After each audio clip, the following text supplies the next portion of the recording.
That was a powerful mechanism to control people.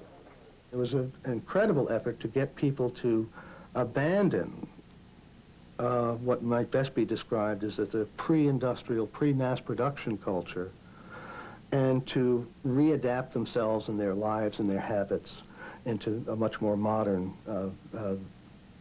tough and tight regime of the factory.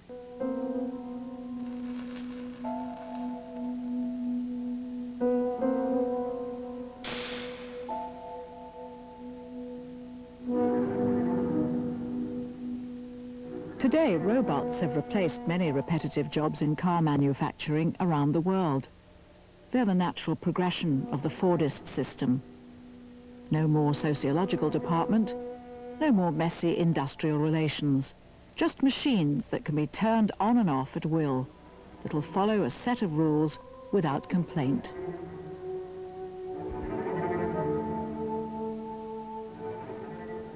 The first industrial robots were developed by the Unimate Corporation. Joe Engelberger, their inventor, anticipated that the systems builders would look to bigger savings than simply replacing manual work. You could look to the robot computer and say, well, what sort of individual could I replace with it? Well, first of all, if you're making decisions, that's a very expensive process. Well, if I have a $500,000 computer, I don't want to replace a $6,000 a year sweeper. I want to replace a $100,000 a year executive. And so what I would do with this computation ability, I would integrate all the information from the plant, and I would decide on what I'll produce next year by computer. I'd fire the executive. There's the saving.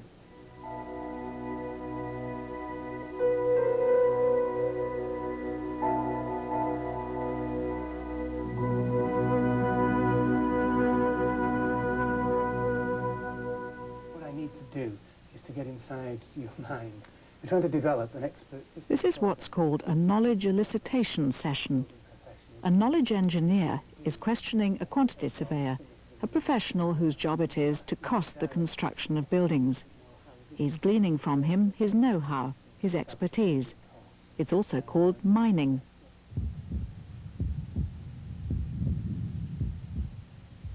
The site may have had a basement on it. The site may be unstable ground and need piling. Part of the excavations may go below the water table. The goal is to strip out the surveyor's experience accumulated over the years and reduce it to a set of rules. Many things which can affect. Some you can anticipate, some you can't. After similar interviews with over 40 expert quantity surveyors, the knowledge engineer will program the set of rules into a computer.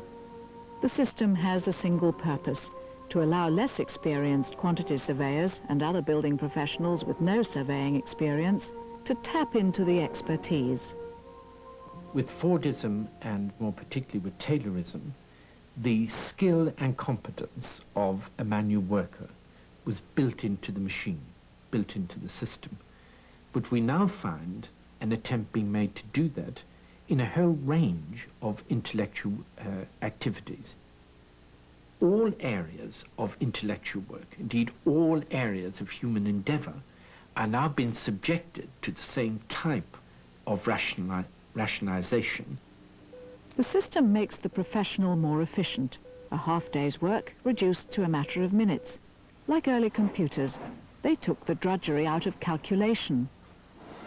Manchester University, where anyone who urgently wishes to know whether 2 to the power of 127 minus 1 is a prime number or not, can be given the answer by an electronic brain in 25 minutes instead of by a human brain in 6 months. But this is not mathematics. The system is exercising judgment. As we develop expert systems, it's very important that we reflect on the values we're building into those systems, because they're simply not value-free. They reflect a whole series of values built into our society as a whole. Now, at one level, one has to accept, it seems to me, that there is a place for doing things rationally. Now, it's very contradictory, because by doing that, you gradually begin to eliminate human intuition, subjective judgment, tacit knowledge, dreams, all of these things which give rise to creativity and change. The end result is usually to make the human being more and more passive in the system, and the system as such more and more active.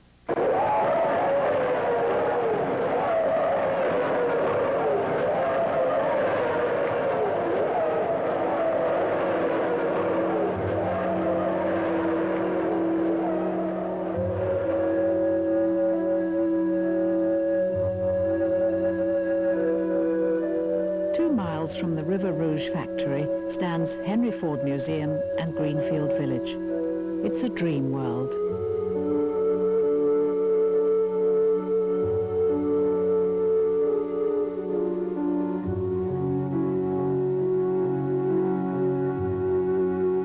Thomas Edison and President Herbert Hoover opened the museum and village in 1929. Ford had been personally supervising the project for several years and had spent more and more of his time there, selecting the site, overseeing the construction, and choosing the buildings himself.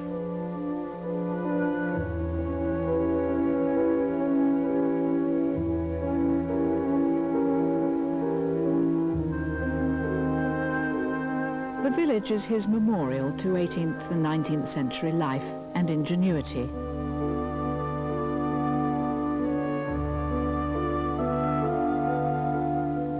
He wanted to leave something of the past.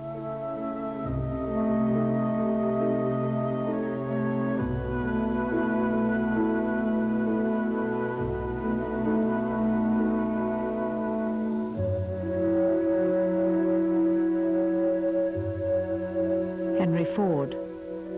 There is recreation in hunting up the objects which our forefathers used and reconstructing life as they lived it.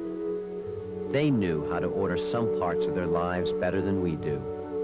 Nothing that is good ever dies. We have lost and gained in the movement of modern industry. Our gains are many times greater than our losses. We can keep all the gains and repair some of the losses. I think that Greenfield Village was Henry Ford's retreat from the River Rouge factory. It's where he went for a small-scale world where he could feel comfortable with a vision of technology as something of human size. Henry Ford had returned to his roots, the farmer's son, the tinkerer. By then, he and the other systems builders had created the 20th century.